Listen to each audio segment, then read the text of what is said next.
বাংলাদেশের মানুষের ওই যে গণমানুষের ওই যে মহাকালের কাফেলা সেইটা বহাল থাকবে, তাকে দাবিয়ে রাখতে চাইলেও দাবিয়ে থাকবে না।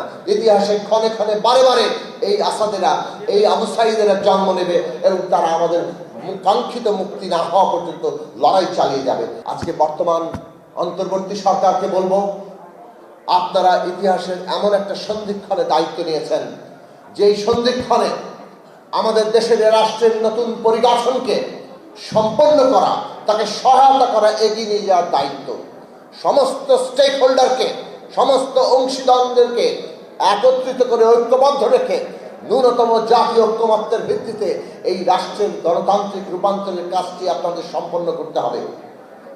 যদি অংশীজনদের মধ্যে দূরত্ব তৈরি হয়, আপনারা এমনভাবে রাষ্ট্র পরিচালনা করেন, রাজনৈতিক উত্তরণের দায়িত্ব পালন করেন যেখানে বিরোধ সৃষ্টি হয়ে যাচ্ছে, তাহলে ইতিহাসের দায় থেকে আপনারা মুক্ত হবেন না।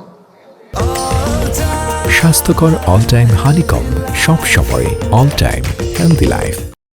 কাজে অন্তর্বর্তী সরকারের অত্যন্ত সতর্কভাবে এই রাষ্ট্র পরিচালনা, এই ঐতিহাসিক মুহূর্তে আপনাদের দায়িত্ব পালন করতে হবে, যাতে রাজনৈতিক দল, শিক্ষার্থী এবং সকল শ্রেণী পেশা মানুষের যে অংশীজনেরা আছেন তাদের মধ্যে কোনো রকম দূরত্ব সৃষ্টি না হয়, তাদের মধ্যে ন্যূনতম জাতীয় ঐক্যের মধ্য দিয়ে আমরা এই রাষ্ট্রকে গণতান্ত্রিক এবং আকাঙ্ক্ষিত জায়গায় নিয়ে যেতে পারি। সেই দায়িত্ব আপনারা পালন করবেন, তবেই আমরা কেবল আসাদ, নূর হোসেন কিংবা জেহাদ কিংবা আবু সাঈদ সহ অসংখ্য শহীদের এই যে এক একটি নাম, এটা কেবল তাদের ব্যক্তি নয়, সমস্ত শহীদের যে তারা এক একটা প্রতীকী প্রকাশে পরিণত হন, সেই প্রতীকী জায়গাগুলোকে আমরা ধারণ করার চেষ্টা করি, সেই জায়গায় সাফল্য লাভ করবে।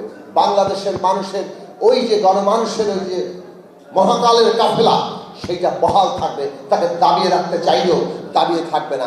ইতিহাসে ক্ষণে ক্ষণে বারে বারে এই আসাদেরা, এই আবু সাঈদেরা জন্ম নেবে এবং তারা আমাদের কাঙ্ক্ষিত মুক্তি না হওয়া পর্যন্ত লড়াই চালিয়ে যাবে। সেই লড়াইয়ের শক্তিটা গড়ে তোলা দরকার। আসাদের স্বপ্ন ব্যর্থ হওয়া, জেহাদের স্বপ্ন ব্যর্থ হওয়ার সাথে বাংলাদেশে গণতান্ত্রিক রাজনৈতিক শক্তি গড়ে না ওঠারও একটা সম্পর্ক রয়েছে।